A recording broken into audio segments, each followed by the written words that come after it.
Superhuman Customs. I'm Stephen Human. If you're new to the channel, all I do here is customize action figures. Sometimes they turn out great, sometimes they're passable. It doesn't matter. We're here to have fun, we're here to learn, and today we got a fun one. So last week we did Batman, turned him into Wolverine. That was awesome. This week we're taking Dr. Fate from the same 3-pack, and we're gonna make him a Mandalorian. Okay, I had no idea what to do with this guy. I was like, I'm never gonna be able to use the head. Like, I just had no idea. And my 11-year-old daughter was like, Dad, why don't you turn him into a Mandalorian? And I was like, that is the most genius idea that has ever come out of the mouth of an 11-year-old girl. I'm just saying. So we're gonna make him a Mandalorian, and it's gonna be awesome. So let's get going.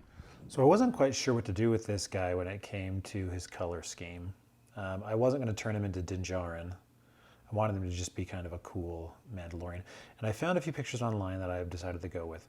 And the one that I liked the most is a black and red. So where all of this is black and all of this is red metallic. And so I think that's what I'm gonna go with. So right now I'm just gonna paint this in and see how it looks. Obviously a lot of this stuff is gonna get altered a little bit, but I just wanted to see how it's looking now that everything's kind of cleaned out. That looks pretty good. Now I was thinking about priming him completely in black, but I think I'm just going to try going over it with red and black and see what we get, as opposed to spray painting him. It may work, it may not. We'll see. All right, so going through my extra stuff, I found a perfect gun for this Mandalorian. And what we're going to do is we're going to glue this so that he's got kind of a poncho look. But I think he's starting to come together. Once we start painting him, he's gonna look awesome. All right, after debating, I've decided I'm just gonna prime this guy front and back. It's gonna make my life easier on the paint, so that's what we're gonna do. So all of my filming gear is upstairs because I'm currently recording a voiceover, or an audiobook. So I'm gonna film my phone for a minute because this guy has been on hold for weeks now because all my gear has been up there. And I want to paint tonight because for me, it's a very relaxing thing. And so what I'm doing here is I'm just doing the base coat of the gunmetal gray on here. And I'm going to go around, I'm going to do a lot of his armor, even though most of this armor is going to be red, just to give it that base color. So if I want, I might just go over the entire head and not just the helmet with it. So that's all I'm doing tonight. Just taking a few minutes and just filming, even if on my phone, so that I can get this guy moving. I got my audiobook all done, and so now I have my gear back downstairs, my audio gear anyway. And now what I'm gonna do is we got the gunmetal gray in place, and I'm just gonna go over with this metallic red. Now, for those of you who've been watching a lot of my videos, you'll know that this particular metallic red, which is this one right here, it's just an Art Deco, dazzling metallics. I've got, the green, and I've got the purple and all that sort of stuff of this same one. But the red is by far the worst. The red, for whatever, it just doesn't cover very well, even when you're going over a red. It just gives things kind of a blotchy look. But as a base, it works quite well. So when we go through, after we go through with this, we'll cover up this red with the model air red that we have, and it will really explode. So I'm just going to go through and hit everything that's going to be red. All of his armor is going to be red, and we will really make him, it won't look great right now, but it will eventually look really great. The thing I've noticed about this red paint, this metallic, is that it responds almost like fingernail polish. Now, fingernail polish is thick, but if you're kind of moving it around, it does this. For those of you who have daughters like I do, you'll know what I'm talking about.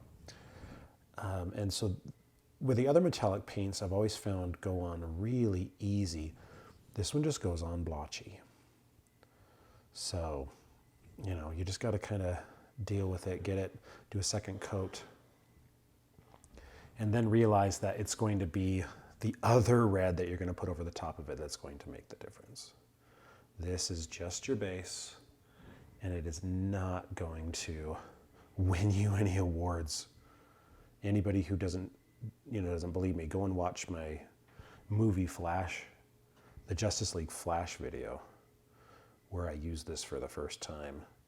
And I was trying to convince myself at the end that it looked good because it was metallic, but it was like, I don't get it. And then a couple months later, I decided to try the other red over the top. And that's when I was like, oh, that's how this is supposed to look.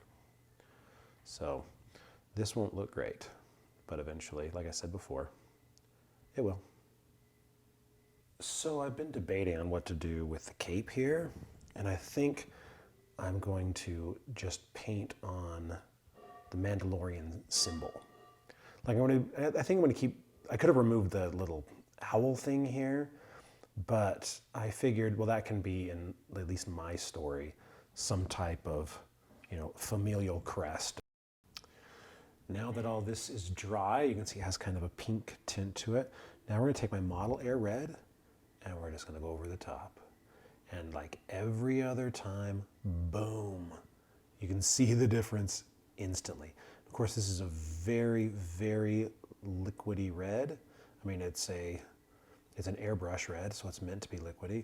But I found that it just is spectacular for this sort of stuff. Just go through, start covering everything up, and you're going to get the shades you want. Love it. What I'm doing now is just cleaning up some of these areas that I got some slop on. You always want to do that just to make sure that things look good. And then what I'm going to do, well, I've got the gunmetal gray out.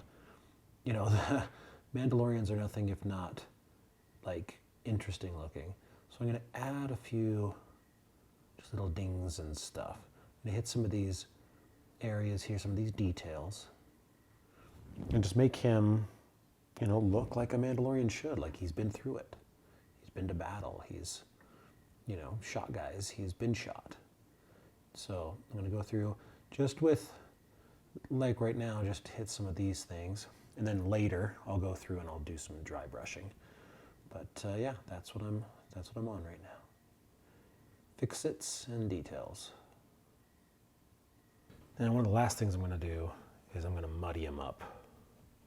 I haven't done this with a lot of figures lately, but if we're going to ding this guy up, then I want him muddy too. When I hit the edges of the cape, his feet up here on his knees and stuff. Just go through and add as much or as little as you like.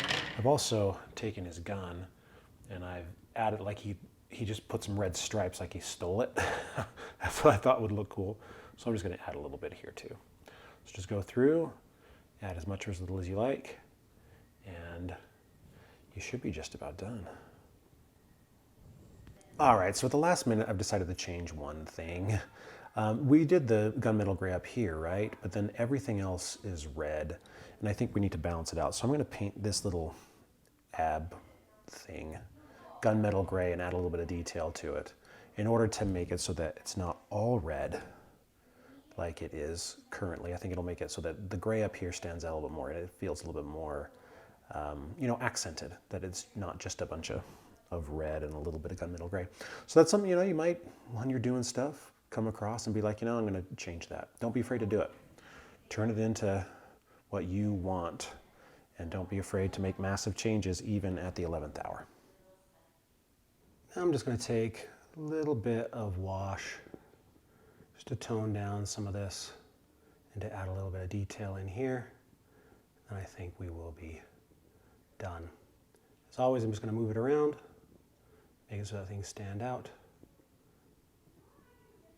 Nothing more complicated than that.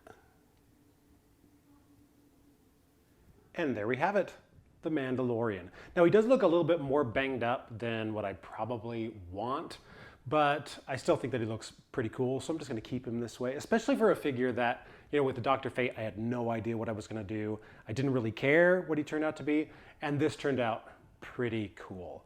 One thing that I'm starting to learn as I'm going through this process is that I really do think I'm gonna possibly move into airbrushes, because I do enjoy the hand painting, but some stuff like this, like I really want it to really just pop, and sometimes it doesn't. And I think that needs to be my next thing, because I'm good at dirtying things up, but I really want to get better at perfecting things, making things really look shiny and really really nice. So this works out great because Mandalorians are battle hardened and beaten down, and so I think he looks great. Give me your thoughts, guys. Comment, share. I love your tips when you tell me different things to do. I love it. I'm Stephen Human. Check out StephenHuman.com for all of your sci-fi thriller novels, and go to Quimbleys.com for all your board games, for Cthulhu Wars, Planet Apocalypse, all that sort of stuff. And I will see you guys next week.